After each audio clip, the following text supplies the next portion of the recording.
Assalamualaikum warahmatullahi wabarakatuh. Hai semuanya, perkenalkan namaku Alia Awalia Fadilah. Hari ini kita akan belajar mengenai sumber daya alam. Tahukah kamu apa itu sumber daya alam? Sumber daya alam merupakan segala kandungan yang terdapat dalam biosfer planet bumi ini, baik di litosfer atau tanah, hidrosfer atau air, dan atmosfer atau udara yang dapat digunakan sebagai sumber energi potensial sehingga dapat bermanfaat untuk memenuhi keperluan kehidupan manusia.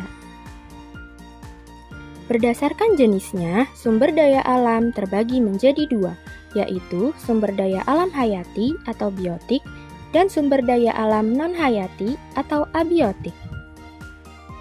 Sumber daya alam hayati adalah suatu sumber daya alam yang asalnya dari makhluk hidup atau biotik. Contohnya ada sapi, kambing, lebah madu, pohon karet, pohon kopi, dan cengkeh.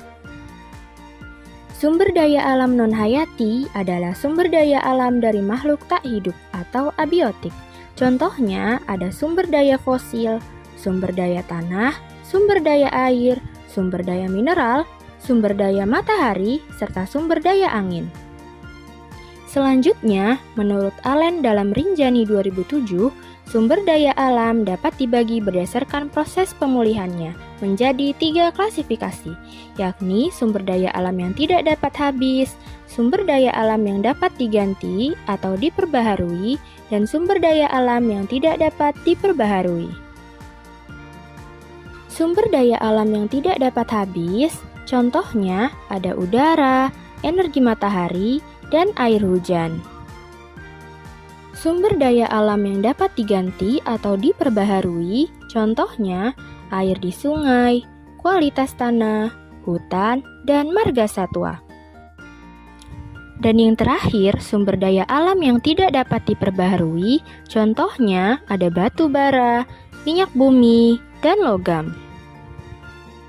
Setelah belajar mengenai klasifikasi sumber daya alam berdasarkan proses pemulihannya, mari kita lanjut ke persebaran sumber daya alam bernilai ekonomi di Indonesia. Yang pertama ada kopi. Kopi, terutama jenis Arabica dan Robusta, tumbuh subur di tanah Indonesia. Sumatera, Sulawesi, dan Bali adalah 3 daerah produsen kopi terkenal di Indonesia. Kopi Indonesia sangat terkenal di pasar internasional. Yang kedua adalah teh.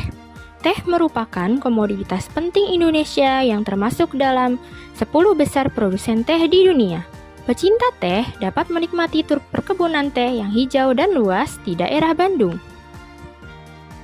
Bergeser ke daerah Jawa, yang selanjutnya adalah tembakau.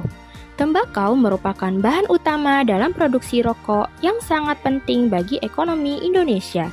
Jawa adalah pusat produksi tembakau yang memberikan kontribusi signifikan terhadap industri rokok. Kelapa sawit.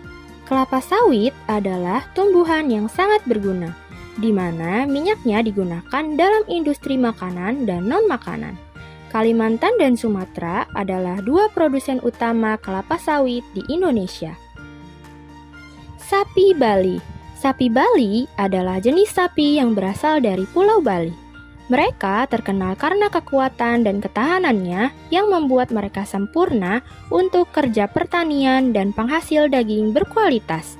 Sapi Bali juga menjadi bagian penting dalam upacara dan budaya lokal di Bali. Yang selanjutnya adalah tiram mutiara. Tiram mutiara atau kerang mutiara adalah penghasil mutiara paling umum yang banyak dibudidayakan di daerah Lombok, Nusa Tenggara Barat.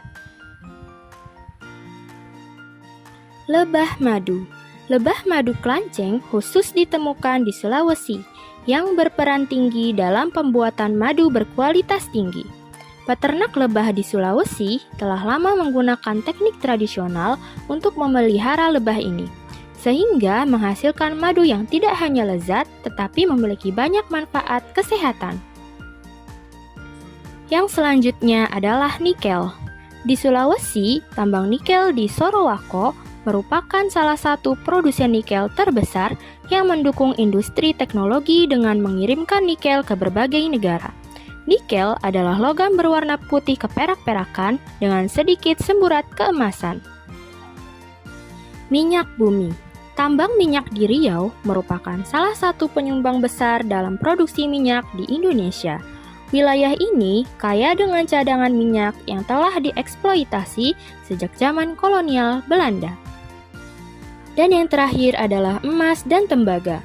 Grasberg yang terkenal di Papua adalah tambang emas terbesar di dunia dan tambang tembaga terbesar kedua.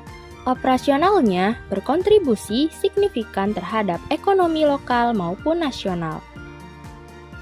Nah, setelah mengetahui tentang sumber daya alam, cobalah diskusi bersama temanmu mengenai sumber daya alam apa saja yang memiliki nilai ekonomi di daerah tempat tinggalmu. Terima kasih sudah menyaksikan hingga akhir. Semoga ilmunya dapat bermanfaat bagi teman-teman semua. Sampai jumpa di kesempatan berikutnya. Wassalamualaikum warahmatullahi wabarakatuh.